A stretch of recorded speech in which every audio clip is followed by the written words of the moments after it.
Well, we've all seemed to sit on the side of the Ki-Adi-Mundi controversy, as it is now being referred to as a significant, or rather an absolute problem. So, let us learn from John Campea why we are being so stupid it's laughable. With that down, let's talk about this. Okay. You know, the Acolyte just put out episode 4, and I did an open mic about it the other day. In case there's any confusion, it's absolutely terrible. I was about to say, this guy in the top right is being really still, and he's kind of overdressed. Then I was like, no, it's the guy on top right looks a lot like Colin Farrell. Yeah, I was about the penguin. I didn't realize he was part of the cast of this show. That's really great that they got the penguin to join in on the Ki-Adi-Mundi controversy. Like being a podcast host. Now, if you're somebody who liked it, because I got messages from some people that liked episode 4, and if you did, thumbs up. I'm super excited for you. I'm glad. No, fuck you. If you liked episode 4... No, it's just calm the fuck down, really? Are you angry at people who like episode 4, Eggs? Yes, I am. It's about time that someone puts their foot down and says, stop, and you're stupid for thinking that. Anyone who likes it is chill. Anybody who celebrates its quality is a problem. No! You're giving them encouragement. I just find it boring to throw in these prefaces constantly of like, I thought it was shit, but if you liked it, good for you. Just move on. Just talk the thing for me is, I'd like to know why, for the people who do like it, and please give me something beyond colors. I don't know. I do get really bored of these sorts of prefaces of just like own your position. You think it sucks. And whether or not other people like it or dislike it doesn't really matter that much compared to like what arguments you have for why you feel the way that you do and what arguments they have for why they feel the way that they do. Glad you liked it. I'm not going to try to yuck on your yum. I can't say that I'm glad people like it. I can't go that far. Yeah, that's right. That's how it starts, Mahler. That's how it starts. Yeah, but then you're like me. You're a grizzled old man on his porch, and you're shaking your fist at all the young Zoomers who like the Acolyte. All the little Zoomers that come across your porch who like this stuff. You get your shotgun out, like, hey! Yeah, my shotgun of negativity. I'm still stuck on it. Like, seriously, what is the point? Someone out there who's watching your video probably did like it, and presumably they know that you're not trying to steal their feelings on it. So why do you even need to say this? Because he doesn't want to yuck on their yum, Fringy. I think it really is just a matter of like, well, here's my position, but can I say a thing that will make you leave me alone? And like, hey, look, right, you still like me? Okay, cool. Just get going. Just make your like arguments and talk you out of liking it. I just talked about how I'm getting triggered with every line. Again. Oh yeah, no, it's cool that you like it. I'm just saying why. Well, the fact that he said, "I'm not going to talk you out of liking it." What is even that? What are we doing? It's not about talking people out of. I will. Feeling. I will talk people out of liking it. The whole fucking point is to discover what a person thinks and feels about a piece of media, not to convert them into the correct religion. Why the fuck have we gotten to this point? And why doesn't it address what is much more inevitable, which is when you say things that make a lot of sense about why it's bad, people's opinions change. It's not that you're taking their feelings away, it's that they, through their own critical thinking and listening to what you have to say, it's because their view of the they're story. becoming enlightened to the one true faith, because our God is the real God, and theirs is a false prophet. It bugs me how aggressively defensive people can get when they're like, "Ooh, the red lightsaber." And you go, "Why did you like that?" And they're like, "Oh, what? Okay, so you're here to just you're here to change my feeling. You're here to yuck on my yum. We're get your yucks out of here on my Mr. yums. John Campea show. He warned me about you yum yuckers." I think, though, Campea has been doing this for long enough that I believe this is 100%. He knows that his audience is the type that will flip out if you even think about agreeing with, like, you or Critical Drinker or something like that. Then he needs to get a better audience. I know, but I think some people get, they're just happy to have the audience they can get. Yeah, right? Like, I think that's it. It's like, well, I'm like 4 words about this show away from just having my entire audience abandon me. And so that's why I think he's trying to prep as much as he is. It's why, like, you know, there's many reasons why I made the Ahsoka video, but the reaction to several of the episodes being down to the point of colors being recognized as a sort of qualitative red lightsaber. Like it doesn't. That means can you get people- more superficial than that? A color. What's more superficial, recognizing a color or a shape? Ooh, color. Yeah. I'm going with color. Probably. I'm team color. All right, I'm not actually What's making. what? No, I You don't have to know. take That's a why I was stance on asking. this. I actually don't. I know a Well, lot more what colorblind develops people first? The than blind ability to people. recognize. Probably color, because I think that was the first thing that developed with eyes, right? The ability to detect changes in light. Light, So, yeah.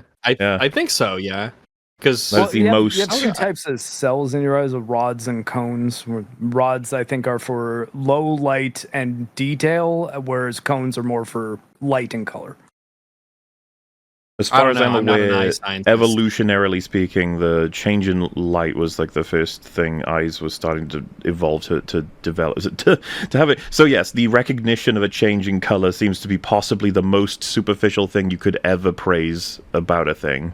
Obviously, someone's going to be like, well, what about when and blah, blah, blah, blah, blah. It's like, context would matter for a change in color, of course, but I just...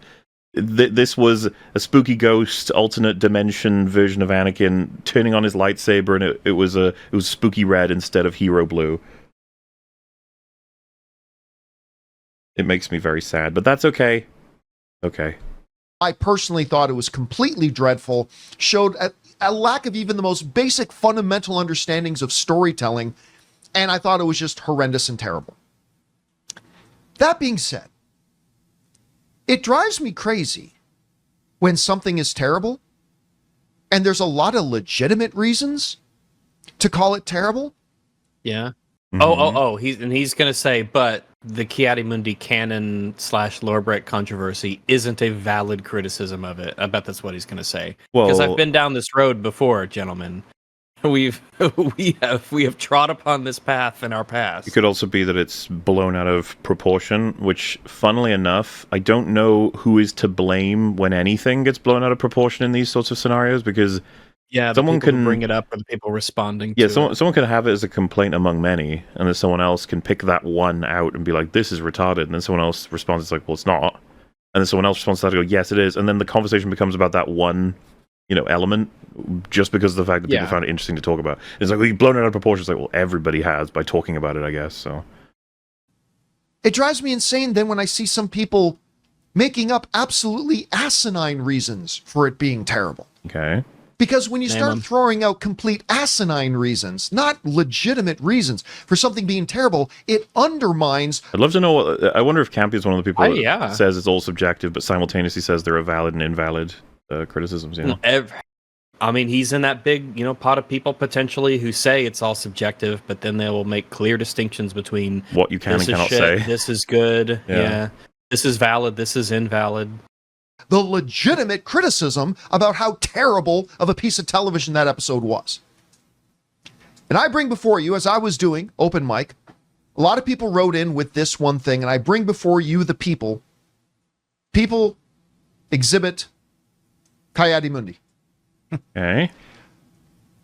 The complaints I saw coming out about this character, Ki-Adi-Mundi, who makes an appearance in The There's Acolyte, one- episode 4, show a basic fundamental misunderstanding of how Star Wars works. Number What one. about time? Is he holding Okay. Anakin's Oh lightsaber in that wait, he's picture? saying it does look kind of like it, yeah. It's from like a game. Okay, probably. so the criticisms of Ki-Adi-Mundi 1 show a fundamental misunderstanding of how Star Wars works. So let's pin that one there. That's a Nothing strong against claim. Star Wars. That Strong is a Time. Well, we'll Wrong see. claim. We'll see how he'll justify it, but that's number one. because he So didn't let's just say look through those. misunderstanding. He said a fundamental fundamental misunderstanding. misunderstanding. Time is a thing in the real world too, though. No, look, Well, right. We need to understand his argument. So let's put a pin in that one. So that's number one. So what's number two? And is, again, like some things, like episode 3 was also terrible, but then people made up stuff that was never actually in episode 3 as complaints about episode 3. Like what? It's like, guys, there are plenty of reasons to Okay, dislike so- that episode. okay, Stick so to no the number legitimate two. ones. But this Okay. Ki-Adi-Mundi thing, there's two big complaints Okay. that are coming out about Ki-Adi-Mundi. Oh wait, this is a different set of things now. We only got the Oh, wait, number yeah, one. this is he's gone. I thought we were gonna get 1 and 2, but he's on 1A, and 2 might never happen. So we're gonna get 1A and 1B. So I think that might be the Well, most now he that we seems to can be hope moving on to the 2 complaints he hears. So I guess it's a different set of 2. All right. Well, Mundi. In this, in episode 4. that's some unfortunate glare on the back screen there. You think that you'd catch that when you're setting up your cameras and everything to be like, well, we shouldn't position the screen such that it always is reflecting the screens of your monitor that you're looking at. What you're seeing right here is one of the reasons why films will put green screens on monitors and screens and stuff. Yeah, they can do that. But a lot of the times when I talk about it and complain about it, it's just like that wouldn't have been an issue if you just recorded it like a normal person, right? Like in Signs, right? In Signs, when they were showing like the TV broadcast and stuff, you could tell that it was like totally fake. When it's like, well, just like you just pop in a VCR, you just make it and then pop in a VCR of it and then just play it. When you film a CRT monitor, can't it have the thing where like it shows on the frames it drawing, like the I think screen it can drawing the individual frames?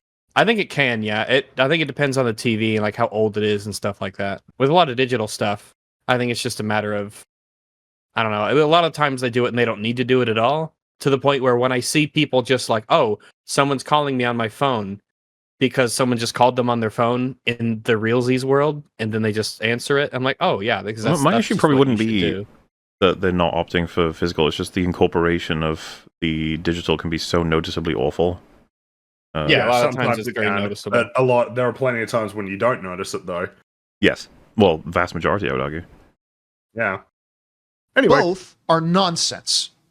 Absolute, factual nonsense. Sweet. Okay, holy shit. We're going to be everyone prepare to learn today. We got some nonsense that's been talked about with Ki-Adi-Mundi. John Campea, the nonsense dispeller. I'm sorry, but if you told me I was born in 1980, that would be incorrect. I'd be like, no, Mark, I'm not heard his old. arguments yet. Yeah. You don't even know. Look, you what his jumping arguments are ahead. actually gonna be.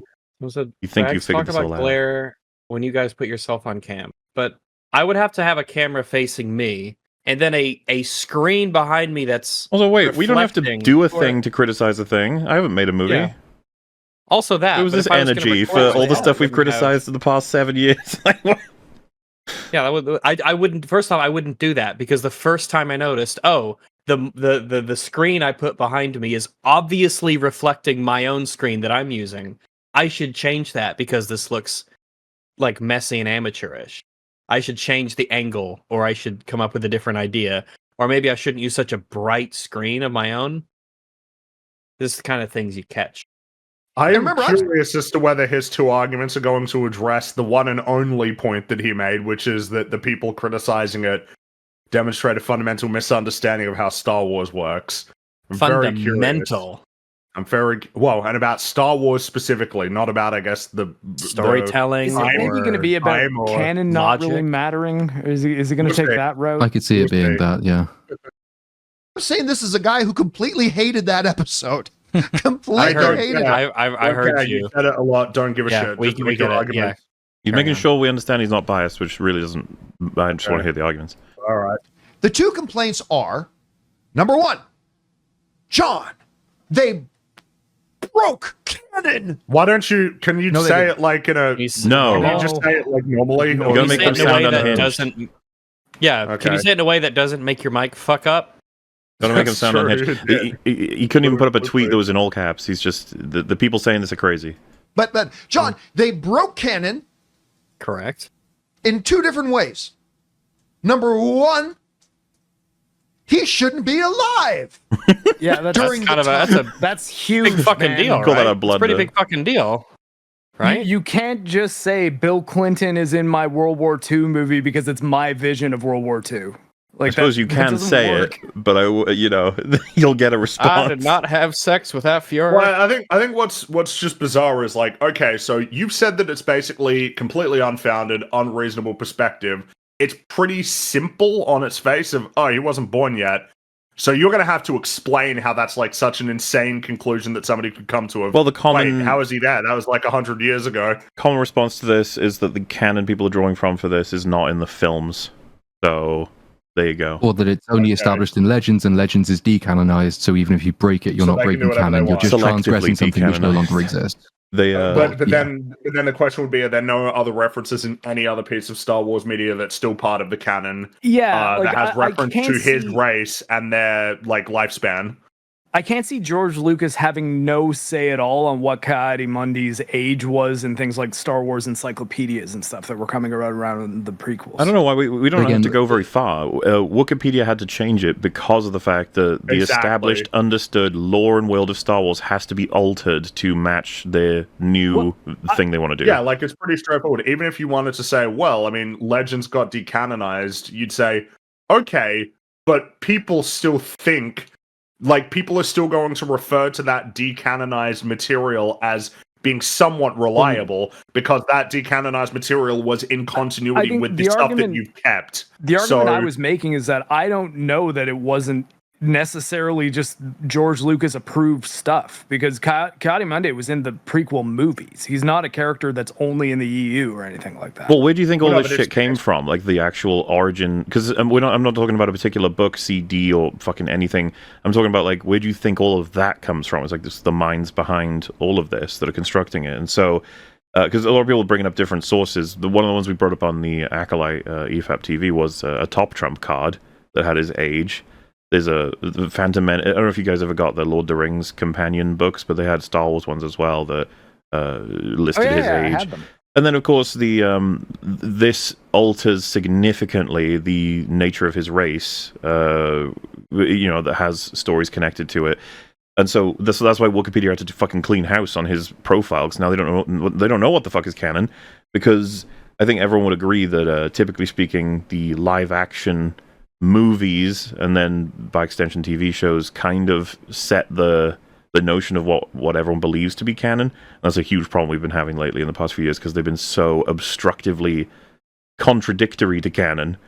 Like, it's really difficult to fucking realize what the world's about. But I want to stress, this is only as significant as it's being made by people responding to responses to responses to responses to, you know what I mean? Like, that's why this has become a thing. It's kind of a thing of, like, you're making a big deal out of it, to which the response would be, you're making a big deal out of the thing that I said. And then it could just be a pointing out the cycle fact of the matter. The conversation could have been, wait, Ki-Adi-Mundi wasn't born yet, and everybody says, yeah, and then that was the end. And then it probably wouldn't have been that big of a deal. But everybody fighting over whether or not it's valid to just say, wait a minute, that seems like it breaks canon, has made it into a big deal, and he's contributing to it. I think there's also the broader question of canon anyway, which is that this is not an isolated incident. So for a lot of people, they'll be saying Disney Star Wars hates canon, it shits on it, it burned all the EU, this is a bad thing. Oh, here they are doing it again. And so it's not just, they're not blowing up the significance of this one specific instance of it. This instance is just the latest in a long line of evidence. It's it's the red-handed evidence. It's like this just happened. We saw it happen with Wikipedia being changed in real time. And it's indicative of that sort of incredibly careless and lazy mindset that it should happen, because he's not going to play an important role in the show. He doesn't need to be there. He is just a cameo. But it's like they thought, well, who can we get? Yoda's unavailable. We'll just chuck him in there. That's sort of the attitude toward established characters that a lot of people think Disney writers have, which is fundamentally frivolous. And lots of people don't like it when you're frivolous with things they like. So this was kind of referred to that way by the Acolyte episode we recently put out. We were speculating on how much they'd fuck this up and how embarrassing it is. And I did see a couple comments going over their point of view on this, and I thought it was quite convincing that he has very specifically been chosen, because by the time we hit the end of the Acolyte, he's going to be involved in some kind of scene where he will make clear that either he considers this whole event absolutely and utterly a thing that cannot in any way be connected to the line he has in Phantom Menace, or that he will make it very clear that he's going to cover it up. That he himself, the character, will say, like, it is our job to protect this world, and thus we will make sure to never bring up that we encountered a Sith, a very definitively, obviously evil man dressed in black, red lightsaber, knows the Force.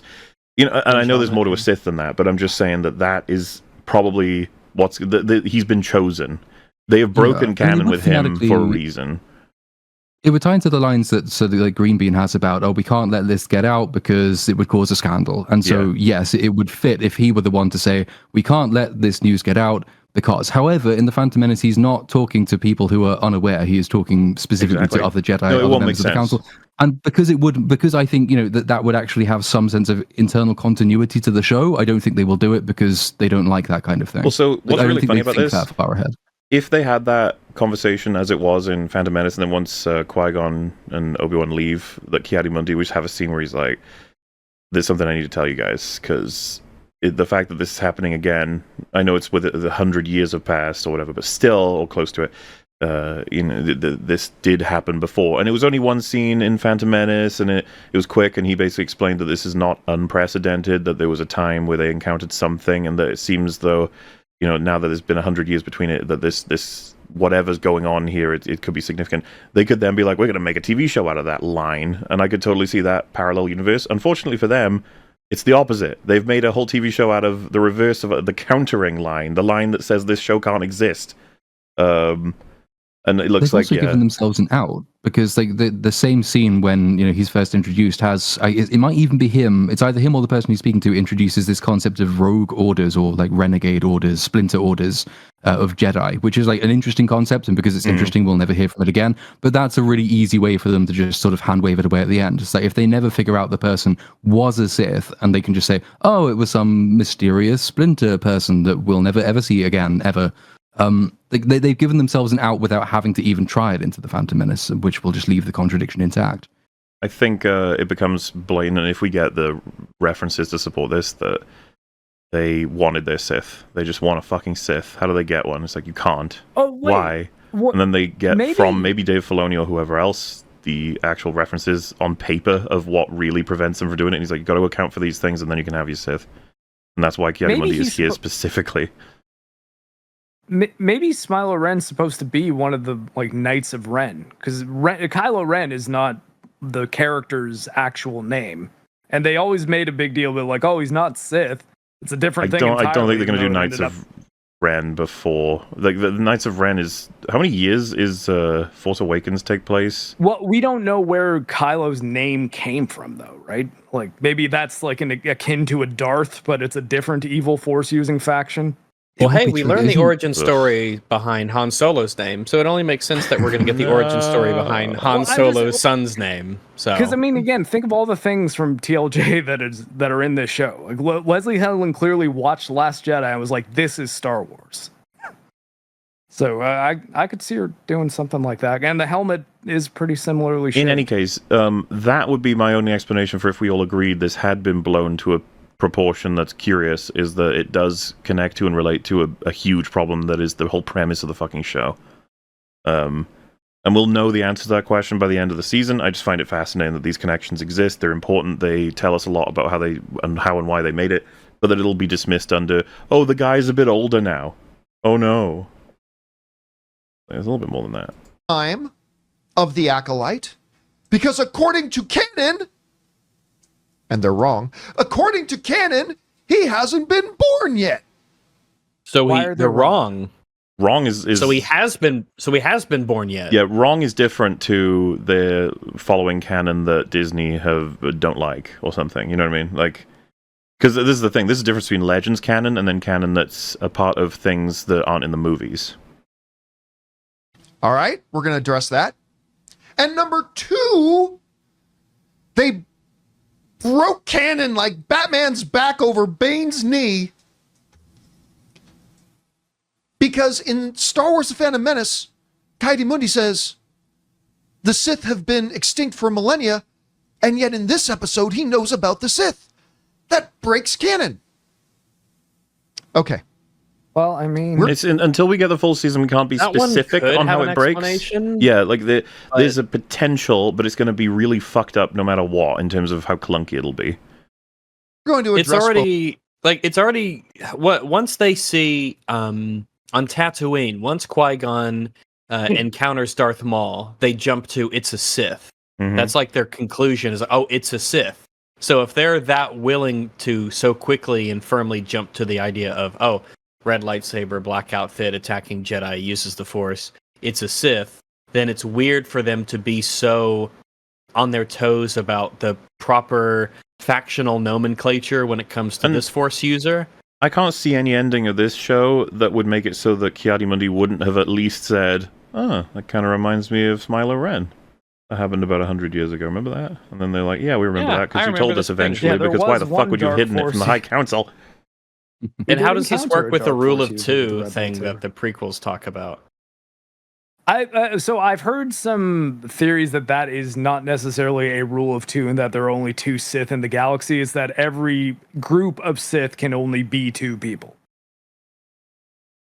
I don't know about that. I can't. If Ryan were here, he could explain it better, because the 6 movies really don't lay that out as complicatedly as some of the other third-party stuff does. Both of those. Let's start with the charge that it broke canon by having him be alive in the events of the Acolyte when he should not have been born yet. Okay? Let's talk about that. To address this point, we got... Oh, and for the record, all the things that we've said that could explain why they dragged him, into this when he shouldn't even be alive, you didn't actually need it to be him, even to provide some bullshit context for why he says what he says in the Council in the Phantom Menace. You don't need this character here in this scene to be him, at least not yet. We'll see what they do in future. Could have been anybody. Got to go all the way back and talk about a certain guy at Lucasfilm by the name of Leland Chee. His official title at one point is the Lucasfilm Continuity Database Administrator, or as they sometimes called him, the head of canon. Now, in an article in 2008 in Wired, not some Gus's gas station movie reviews .fart place, but in this interview in Wired, talking about... Would that have mattered if his interview was with Gus's fart station or whatever? But it seems draws a lot of weight on the fact that it's a Wired interview. But an interview's an interview, I guess, right? I think he's just trying to set the likelihood that this is a totally fabricated interview is lower if it's an actual publication as opposed to like someone's website or blog. Oh, you'd feel like it would be confirmed by him. It's like, hey, I didn't give this interview. This is whack. I don't know who Gus is. Addressing the issues of canon, Leland Chee said the following: George's view of the universe is his view. He is not, as the primary filmmaker, he is not... Is his argument seriously going to be that someone said at some point, yeah, canon doesn't matter that much? Oh, there's so many counters to this, I'm just going to let him finish. This will be interesting, for sure. To what has gone before. The careful tending of the Star Wars continuity has yielded great wealth, but the key to a productive farm is to leave some fields flexible. Again, this comes from an interview with him back in 2008. To me, this is nothing. You have to develop this into something else, because this doesn't tell me anything. I feel like some and flexible are doing some insanely heavy lifting. Well, they're only doing heavy lifting depending on the reader, right? Like if he twists them into supporting whatever he wants, that's one thing. Like I don't know what this guy actually felt about this necessarily.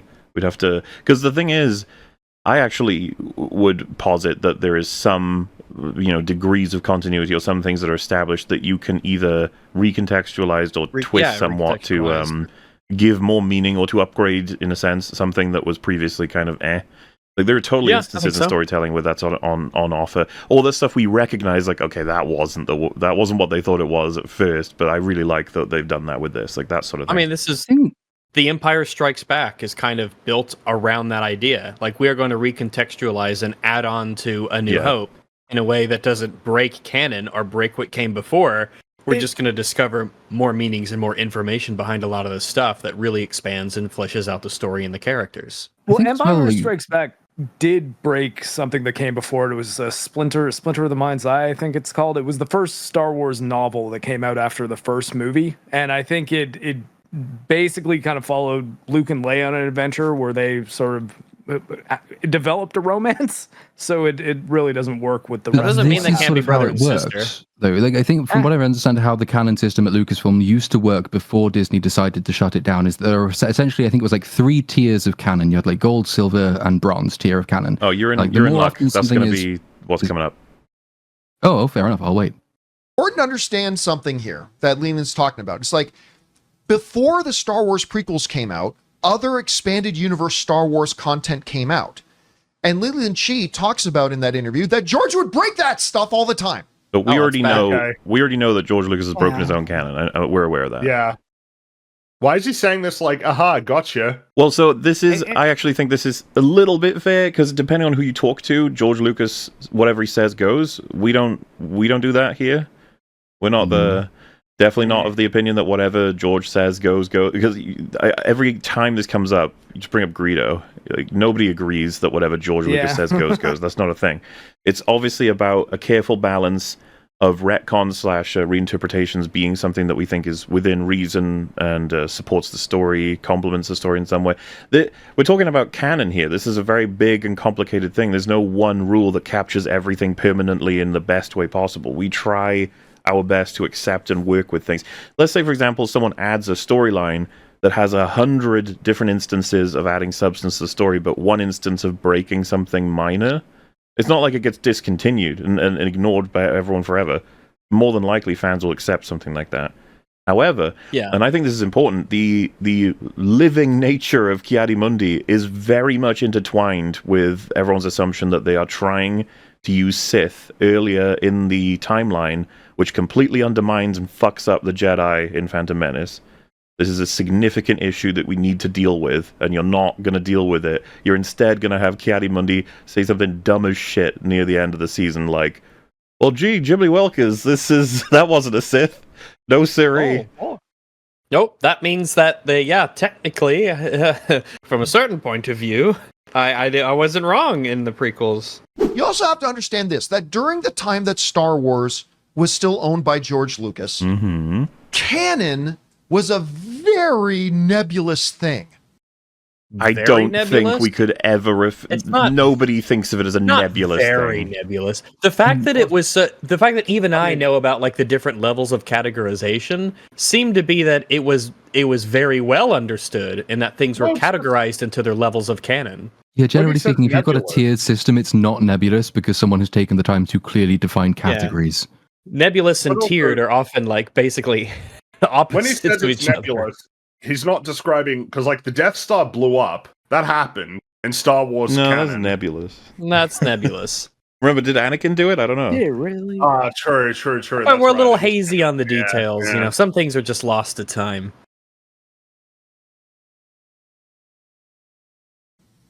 At Star Wars, there were actually different degrees of canon, and that always drove me crazy, because something... So I don't think this is... What he's about to explain, I don't think that's necessarily special. The only case it being special is it being like written down as a set of definitive standards, as opposed to in our own heads, and I'm sure chat can understand this somewhat, who blew up the Death Star is hardcore 100% golden canon. You're not going to be able to fucking retcon that. However... How old is Jar Jar Binks? Yeah, I guess you could probably move it depending on certain things, but only in the context that it doesn't then relate to something significantly important, nor is it representative in microcosm of an attitude you have, which is to essentially retcon at your will. I think that even the prequels would have had criticisms for how they would have changed the perception of certain things, right? You go to the Plinkett reviews, of which we went through the Revenge of the Sith one once upon a time. Was that episode 166, I think? Ooh, yeah, that was a while ago, but... And, you know, the perception tiny times of them when they came out is changing particular things, but how much anything is moved in any particular direction is all going to be treated in different ways. My point with that was just that when you hear there's a change happening on a huge degree versus a small degree, we'll all have different things to say about it. And so the idea that he's like, did you know Star Wars has different levels of canon? It's like, well, everything does. It's the significant events of any particular given story.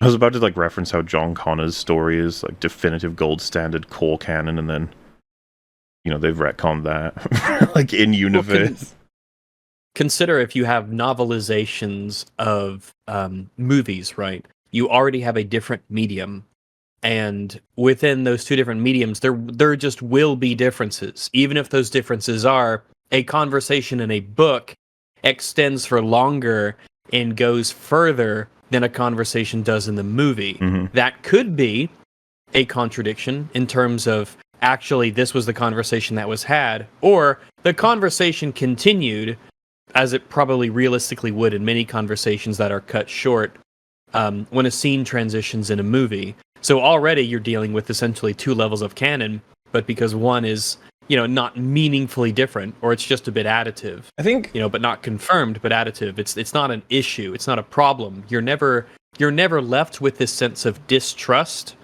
that at any one point important events or species information or the history of the world is going to be changed and upheaved. I think Doctor Who might capture it best. There's plenty of episodes that people adore in that franchise that do change things in a significant way. That's because that's another aspect. You can retcon to many differing degrees, like how smoothly or how roughly you get it done. But, changing where the Doctor came from and who he is, that's huge. Changing the motivation of the Predators for why they do hunt, that's huge.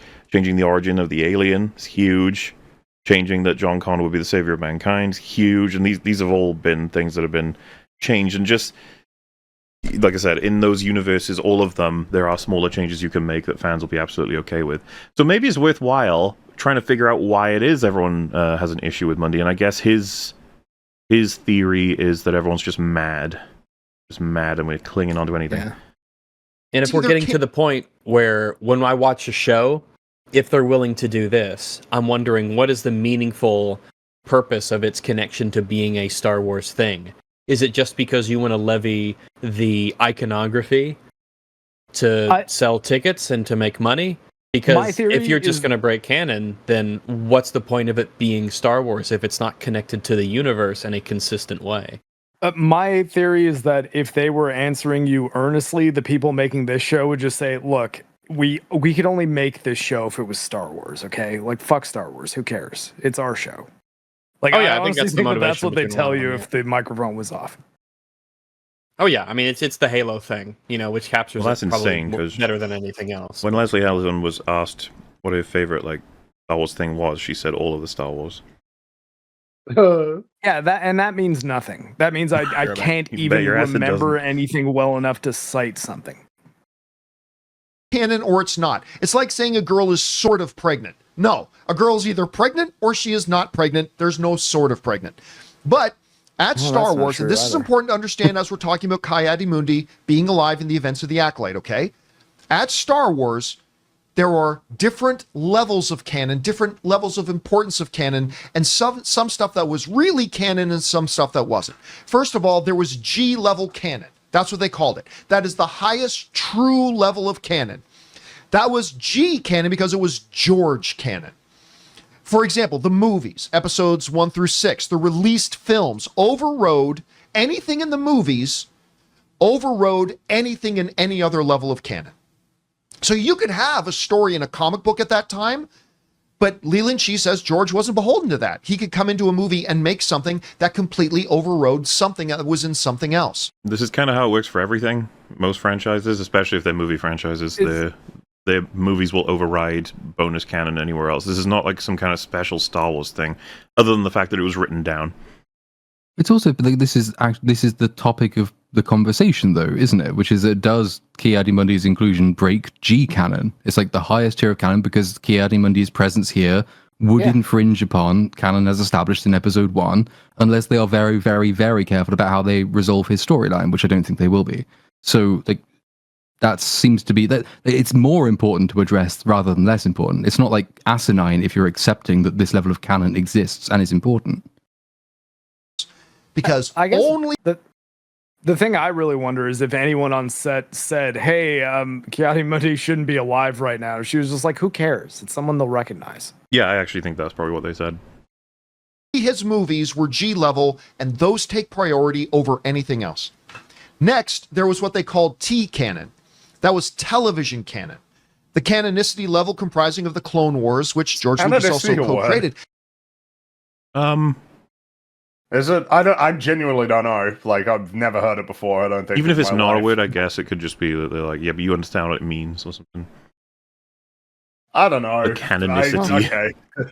I mean, how does that resolve Clone Wars versus the original Clone Wars versus Clone Wars? Yeah, because they're sort of not. I guess I don't even know why he's saying all of this. To me, this seems like, why even bother?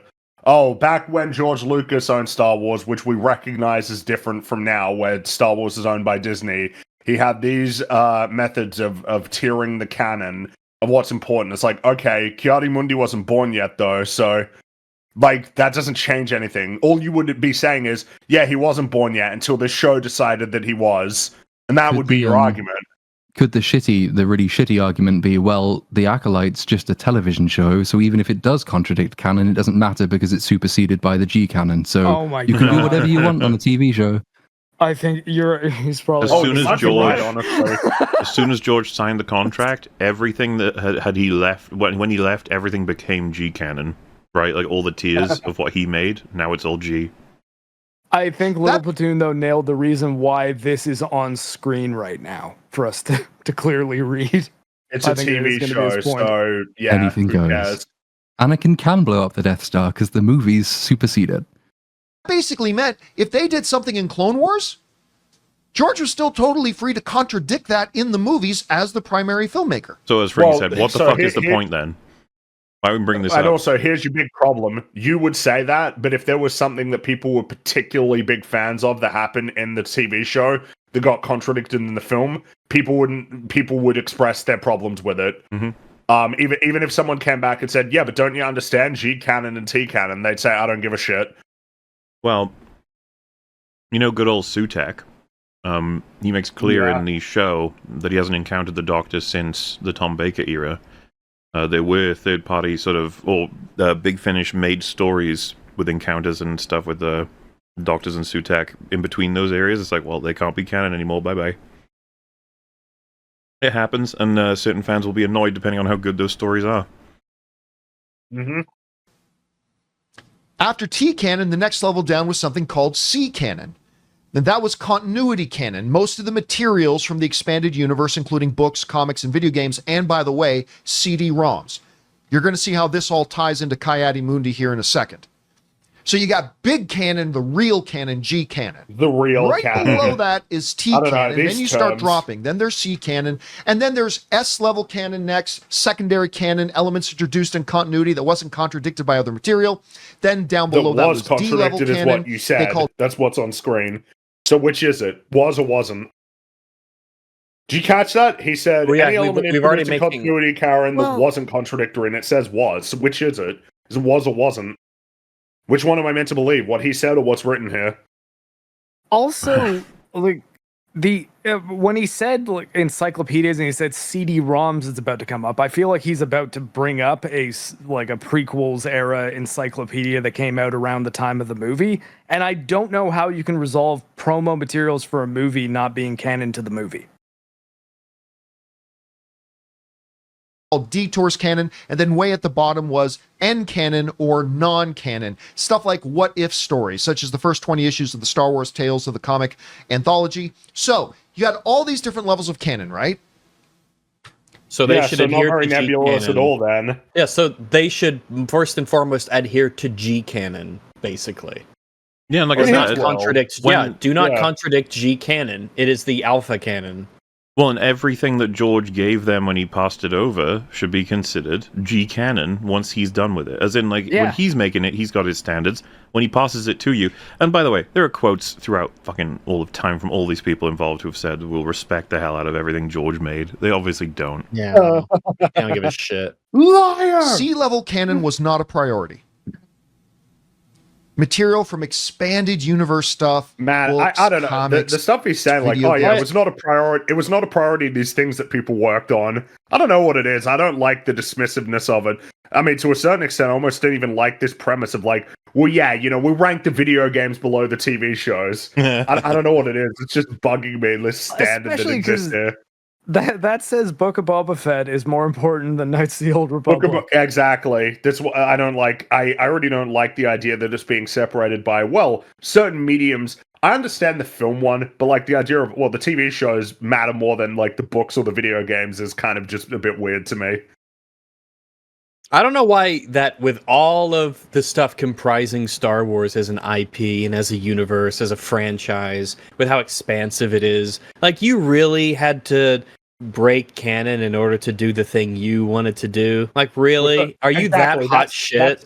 I mean, I feel like it's something he has to address, which is, you know, you could have avoided anybody saying, why is Ki-Adi-Mundi there, if it wasn't him and it was Yoda or someone else who was around at that time. If you just did a Google search, if you just look been up like on Wikipedia who would have been alive by then, and then just have them instead. Seriously, I think they would tell you, Well, no, it needs to be him, because he's the one that says the thing in Phantom Menace. We got to get him to account for that.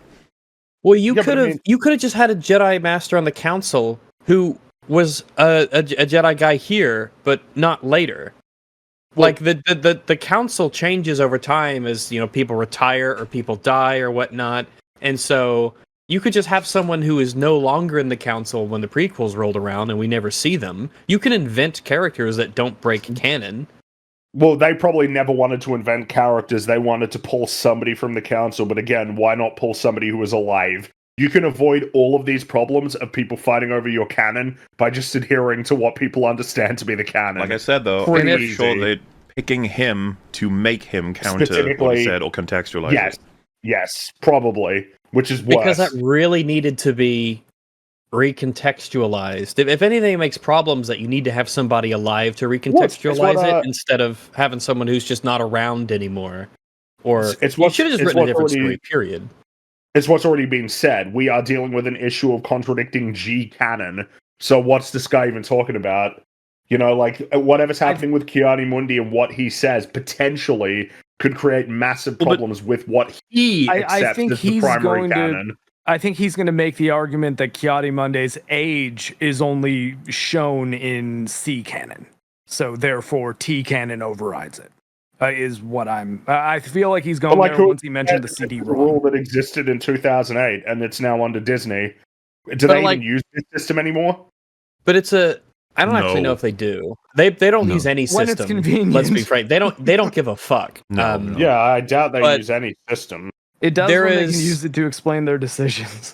I think that, as far as I know, I would imagine that this system of canon is descriptive based off of how stories are written, and is it necessarily like a prescriptive, this thing is written to be this canon, this thing is written to be this canon, or is this just sort of way of organizing different installments of a vast franchise? I think the answer is really simple. The impression I get is there was stuff that other people may have been making in between the OT and the prequels, but when George wanted to make the prequels, he basically wanted the freedom to tell the story as he wanted, instead of necessarily adhering to specific books that people had written. It was purely from this perspective, I imagine, of, well, I want to have a blank slate here so that I can kind of carve out the prequels as I want.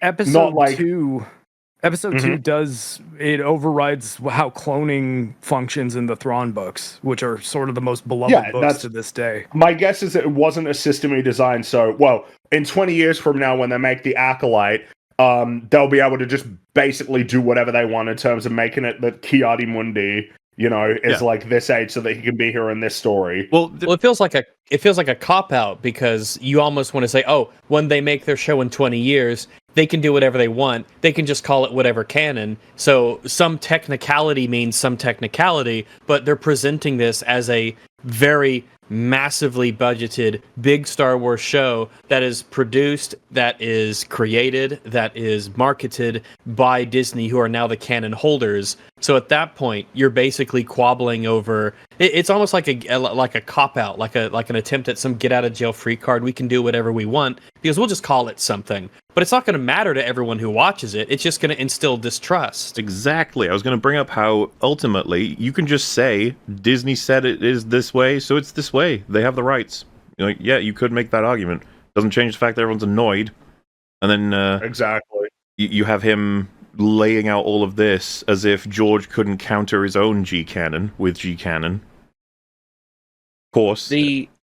I'm just surprised by how confidently he's presenting this, like, see, gotcha. This doesn't mean anything. Nope. If anything, I was going to say it earlier, I had to use the loo and get a drink, but I would make an appeal to this idea that you should adhere to, which is you don't want to put yourself in a position where you feel as if wikis need to be constantly edited, and where information that you believe to be factual, true, and set in stone about a fictional universe can just be changed essentially on a whim. You don't want to put yourself in that position. You want to have this level of trust and dependence on, like, let's take what a wiki is, right? You want to have some sort of a place that's a repository of knowledge that everybody, right, can go to, so that everybody has basically the same facts straight, that are all in alignment, so that all of this confusion about this person's age, this event, were they even alive, what the fuck's going on, is this even possible or not, are not questions that need to be asked. You can have things that are ambiguous, and mostly that's because they're simply not explained. Most of the things in a universe are generally going to be that way anyway. We just don't think about it because that's just generally going to be how universes work. But you don't want to have that mistrust. You don't want to have this feeling that anything can be undone at any time, which is unfortunately where we're in. Any show of a TV show could come out. The episode 5 could come out next week. Well, it is. But episode 5 comes out next week, and we learn who knows what new thing could be broken. And now it's just like, well, what's the point of it being Star Wars if anything's just up for an instant change arbitrarily? There's a couple of questions about this. First of all, what is our perspective on what defines canon ultimately? And we've talked about it before, but no reason we can't again. There's two major types as far as I'm concerned. One being the rights holder, the other being your own personal perception of what actually happened. For example, which is another funny thing to add to this, imagine we were all complaining that Luke never fucking did what he did in TLJ. That never happened. And then John Campea says, well, it's G canon, so it happened. It'd be like, it's like, wait, what? There's no G. Well, there's no George Lucas, so if you want to call it D canon, as in like Disney canon, I just feel like that doesn't really do anything because we don't really care. There's something that's so out of reach of the canon that's established, it's just never going to happen. So I tend to go with the reason why we care about these installments, including all the franchises I was mentioning earlier, is because they're license holders. If they were random people writing fan fictions on different forums and stuff, we wouldn't, as you know, we don't go and find them and complain about their problems / praise them for their strong writing. Yeah. On the other hand, there's sort of like we would appeal to something being official as well as it being strong. It's like a unique. What I'm trying to say is with this Ki-Adi-Mundi problem, I think it could exist in a show that's really good. It would still be highlighted. It would still be an issue. Our attitude might be one of disappointment. Yeah. Like, why, like, of all the stuff, all the work, and all the effort you put into us, you chose to do this? Like, really? Why like, not make we this know you're character better than any this. other guy. Well, it's like we'd say, we know that you're better than this, and you disappoint us, instead of us going, oh, this is typical behavior from the people who write this crap, and we're going to point it out, like with all the other, stupid stuff in the show. Which wouldn't change the thing itself, but it would certainly change the attitudes, the prevailing opinions of people who, ingest the content. This is not an alternate canon, different timeline, what if, or adaptation. This is inline. This is 100% supposed to be taken as part of the history of the universe of Star Wars. So, there's no escape hatch here. This video should have just been, yeah, they clearly changed that, and they're probably doing it to try and account for the problems that are coming for the completed version of this season in terms of fitting in with Phantom Menace / the prequel / the universe of Star Wars. Yeah, but instead, we're doing all this crazy shit, which doesn't change anything. Why not make a video about when is it acceptable to break canon? How big of a canon should you break in order to get a payoff? What kind of payoffs are worth it? But I guess this is the video that really needs to be made. Well, and yeah, I wanted to acknowledge that because a lot of people are saying they don't think Disney canon is canon anyway, and it's like that's totally fair. Loads of people don't think that, and that's fine. We've talked about this before. When you see the OT, do you believe when you're watching those stories that the future for these characters is, and you think of the sequels? I certainly fucking don't. No, not at all. No, not even a little. Free to be contradicted. That would then become S-level canon, because that secondary canon, elements that were introduced but then later contradicted by either T-level canon on television or G-level canon, the George canon. Why is that important? So, just by the definition of S-canon and secondary canon, the fact that something can be contradicted is built into the definition of what kind of canon that is. So, I mean, we're done, basically. I just think this is a very sort of laborious way of explaining. We got loads of projects getting made. They ain't all going to line up. And I guess if you want the answer to which one you have to take, it's just movies triumph overall. Whichever one you feel, man. I mean, ultimately, yeah, that is actually the answer for a lot of people. Suit your own vibe. Decanonizing legends, for example, there's plenty of people who just don't agree. You know what I mean? Hello, you just listened to a segment of the podcast Every Frame a Pause, or EFAP. Hosted by YouTubers Mauler, Rags, and Fringy, and joined by a cycling variety of guests across the internet, they critically analyze media with exhaustive detail while pausing at every single frame. Subscribe to the EFAP channel and catch new episodes on Saturdays, as well as catch their smaller videos reacting to the latest and not-so-greatest movies and TV shows throughout the week. You can also subscribe here to EFAP Highlights for the latest shorts, clips, and supercuts, also uploaded throughout the week. Links to all the relevant channels can be found in the description section below, as well as links to their communities on Reddit and Discord. Thanks for watching.